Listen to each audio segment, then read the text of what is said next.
Village Média sur Europe 1, le journal du village.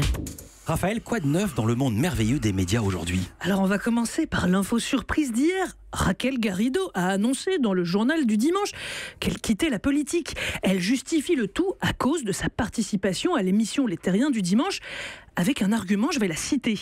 Le CSA m'a placé devant un dilemme, soit renoncer à mon engagement politique, soit être décompté France Insoumise. Le CSA a exigé un retrait total de mes activités politiques.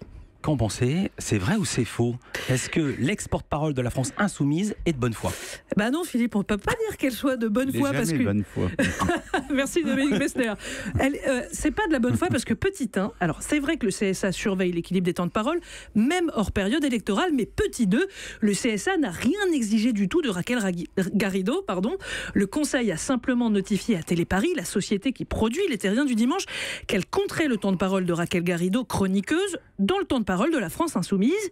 Hier, l'excellent site, le Lab d'Europe 1, a joint le CSA qui précise « Le CSA a bon dos, nous n'avons rien exigé de Madame Garrido, nous n'avons évidemment rien demandé, c'est une décision personnelle. » En tout cas, elle a le sens du timing, parce qu'elle a fait son annonce hier matin, le jour de diffusion des Terriens du dimanche. Ouais, elle est forte. Et oui, elle est forte, c'est malin. Autre info, cette fois, dans l'univers du business média. Oui, je voulais vous parler d'Alain Veil, 56 ans. Patrick Drahi, le PDG du groupe Altis, en pleine tempête boursière, vient de le nommer patron de SFR.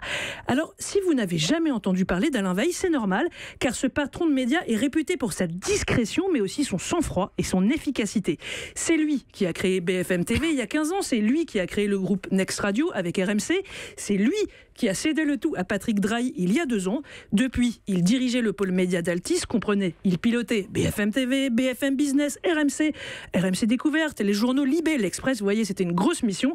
Sa prochaine est encore plus grosse, redresser SFR. Bon courage. Et puis on termine par une info série télé. Oui, tout a commencé vendredi avec une photo sur le compte Twitter de Gad Elmaleh.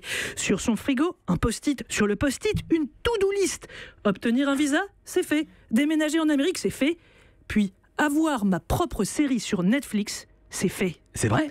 Gad Elmaleh va voir sa série sur la plateforme. Ouais, c'est signé, c'est confirmé. Netflix va non seulement diffuser une captation de son spectacle de stand-up en anglais, mais Netflix offre aussi aux comédiens une série de 8 épisodes de 30 minutes, un peu dans la veine de Seinfeld, qui est l'idole de Gad Elmaleh. Cette série va s'inspirer de la vraie vie de Gad, qui a déménagé à Los Angeles il y a 2 ans. Voilà le pitch. Une star de l'humour français laisse tout tomber pour tenter sa chance aux États-Unis. Merci beaucoup, Raphaël. Europe 1.